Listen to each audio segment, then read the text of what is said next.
আসসালামু আলাইকুম এভরিওয়ান। আশা করছি প্রত্যেকে খুবই ভালো আছেন। আজকে আমি রান্না করে দেখাবো এই ডাটা দিয়ে।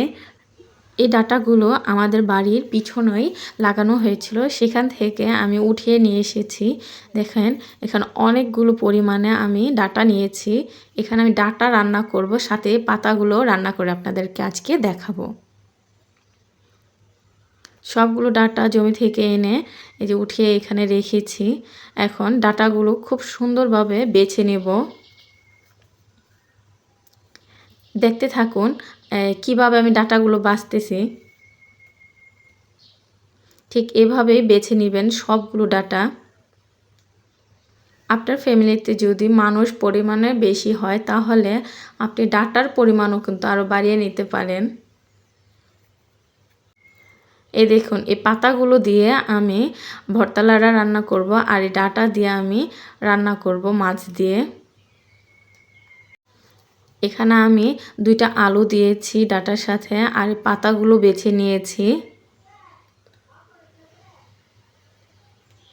এখন খুব ভালো করে ধুয়ে পরিষ্কার করে নিচ্ছি। অবশ্যই লক্ষ্য রাখবেন 2-3 বার এগুলো ধুয়ে পরিষ্কার করে নেওয়ার, কারণ ডাটার মধ্যে অনেক বালি থাকবে। যেহেতু এটা জমি থেকে আনা হয়েছে আর অনেক মাটি থাকে, সো ভালো করে পরিষ্কার করে নিতে হবে। এখন যে মাছ দিয়ে রান্না করব সেই মাছগুলো আমি ধুয়ে পরিষ্কার করে নিচ্ছি। খুব ভালোভাবে ধুয়ে পরিষ্কার করছি। মাছগুলো যেন গন্ধ না আসে এজন্য আমি লবণ দিয়ে আরেকবার খুব ভালোভাবে ধুয়ে পরিষ্কার করে নিচ্ছি। এভাবে লবণ দিয়ে ধুয়ে নিলে কিন্তু মাছের আঁশটি গন্ধ হয় না। এখন দেখেন পাতাগুলোকেও 3-4 বার খুব ভালোভাবে ধুয়ে পরিষ্কার করে নেবেন। পাতাগুলোর গায়ে বালি কিন্তু আরও বেশি পরিমাণ লেগে থাকে, তার জন্যই খুব ভালো করে পরিষ্কার করে নিতে হয়। তা না হলে রান্না শেষে একদম মুখে লেগে যায় এই বালিগুলো, খেতে খুবই বাজে লাগে। এখন আমি মাছগুলো ভেজে নেব, তাই এখানে দিয়ে দিয়েছি পরিমাণ মতো লবণ এবং হলুদ। এগুলো দিয়ে খুব ভালোভাবে এখন মেখে নিচ্ছি।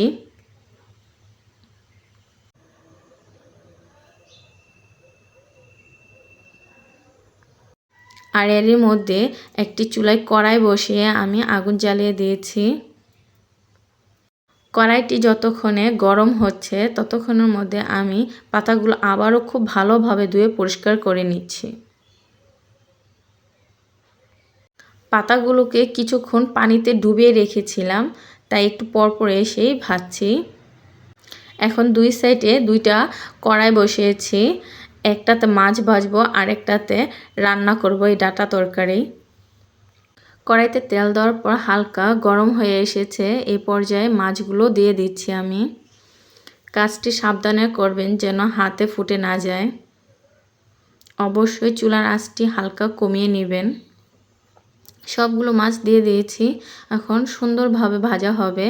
আর এই সাইড দিয়ে আমি কড়াই বসিয়েছি, পরিমাণ মতো তেল দিয়েছি এবং 2 থেকে 3টা পেঁয়াজ কুচি দিয়ে দিয়েছি। এদিক দিয়ে পেঁয়াজগুলো ভাজতে থাকবে, আর আমি এখানে দেখেন আদা রসুন বেটে নিচ্ছি। আমি আজকে নিজ হাতে বেটে দেব। তো দেখেন এই পর্যায়ে কিন্তু এই যে পেঁয়াজগুলো হালকা বাদামি রঙের হয়ে গিয়েছে।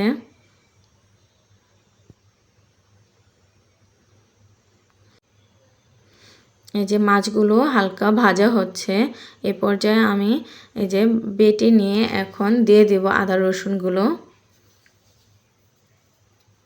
এখন খুব ভালোভাবে নেড়ে চেড়ে মিশিয়ে নিচ্ছি। কিছুক্ষণ আদা রসুনটাও ভেজে নেব।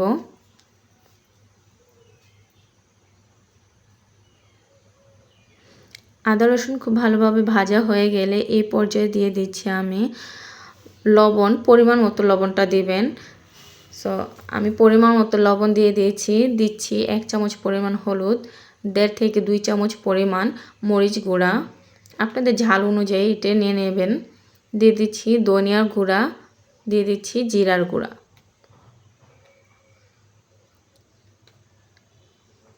সব মশলা দেওয়া হলে খুব ভালোভাবে নেড়ে চেড়ে মিশিয়ে নিচ্ছি। সামান্য পানি দিয়ে কষিয়ে নেব তরকারিটা।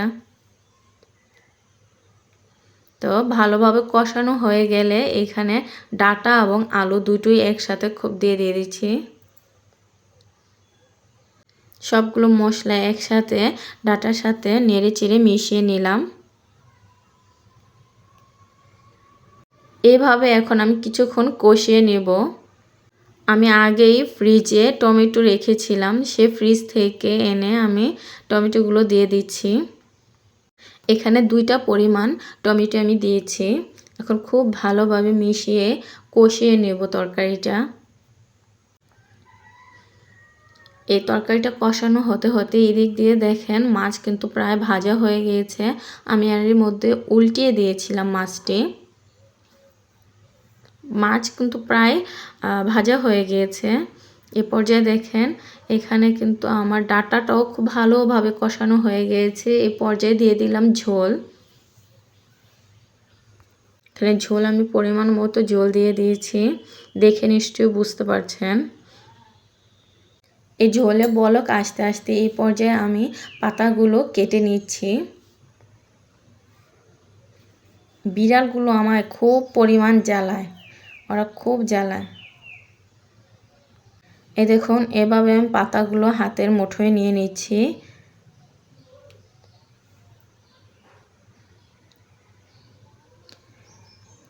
ভর্তারারা এই রেসিপিটির জন্য পাতাগুলো একদম চিকন চিকন করে আপনাকে পলতে হবে বা কাটতে হবে। ছুরি দিয়ে বা দা দিয়ে যেভাবেই কাটেন না কেন একদম চিকন চিকন করে কাটার চেষ্টা করবেন। দেখতে পাচ্ছেন কি পরিমাণ চিকন করে কেটে নেওয়া হয়েছে। এই রেসিপির স্বাদ বাড়ানোর জন্য এই পাতাগুলো অবশ্যই অনেক চিকন চিকন করে কাটতে হবে। এদিক দিয়ে পাতাগুলো খুব ভালোভাবে চিকন করে কেটে নিচ্ছি। আর এর মধ্যে দেখেন তরকারিতে বলক চলে আসছে। এই পর্যায়ে আমি মাছগুলো দিয়ে দিচ্ছি। মাছগুলো দেওয়ার পরও আমি 4-5 মিনিট জাল করে নেব, এভাবে রান্না করতে থাকব। এক পর্যায়ে দেখেন রান্নাটা কিন্তু প্রায় শেষ হয়ে গিয়েছে আমার। পাতাগুলো আমার কুচি কুচি করা হয়ে গিয়েছে, তাই এখন একটি চুলায় কড়াই বসিয়েছি, দিয়ে দিচ্ছি পরিমাণ মতো তেল। ভর্তা লাড়া এই রেসিপিতে একটু তেলটা একটু পরিমাণে বেশি লাগে, যেহেতু ভর্তা লাড়া এটা। এখানে আমি 2 থেকে 3টা পেঁয়াজ কুচি দিয়ে দিয়েছি। খুব ভালো করে এখন পেঁয়াজগুলো ভেজে নেব। এভাবে ভাজা হয়ে গেলে অনেকটা বাদামি রঙের হয়ে আসলে এখানে দিয়ে দিচ্ছি হলুদ গুঁড়া, মরিচ গুঁড়া, ধনিয়া গুঁড়া। এটাতে কিন্তু আমি জিরা গুঁড়া দেব না। এই রেসিপিতে কখনোই জিরা গুঁড়াটা দেওয়া হয় না। পরিমাণ মতো লবণ দিয়ে দিয়েছি। এখন হালকা পানি দিয়ে কষিয়ে নিচ্ছি। হালকা কষানো হয়ে গেলে এখানে দিয়ে দিচ্ছি 2টা চাপা শুটকি। শুটকিটাও খুব ভালোভাবে ধুয়ে পরিষ্কার করে নেবেন। তো এভাবে আমি খুব ভালোভাবে কষিয়ে নিয়েছি। কষানো হয়ে গেলে এই যে পাতাগুলো দিয়ে দিচ্ছি, সবগুলো পাতা একসাথে দিয়ে দিচ্ছি, দিয়ে খুব ভালোভাবে নেড়ে চেড়ে দেব।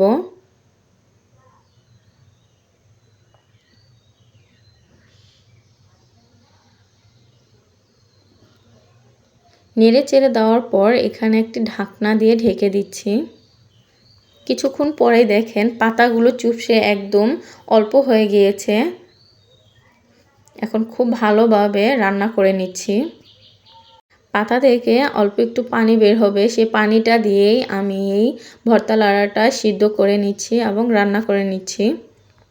এই পর্যায়ে কিন্তু আমার মাছের তরকারিটি রান্না হয়ে গিয়েছে এবং ভর্তা লাড়াও দেখেন যখন এরকম শুকনো হয়ে আসবে বুঝবেন রান্নাটি হয়ে গিয়েছে। আমার রেসিপি আপনাদের কেমন লাগলো তা কমেন্ট করে অবশ্যই জানাবেন। তো আজকের মতো বিদায় নিচ্ছি। আল্লাহ হাফেজ।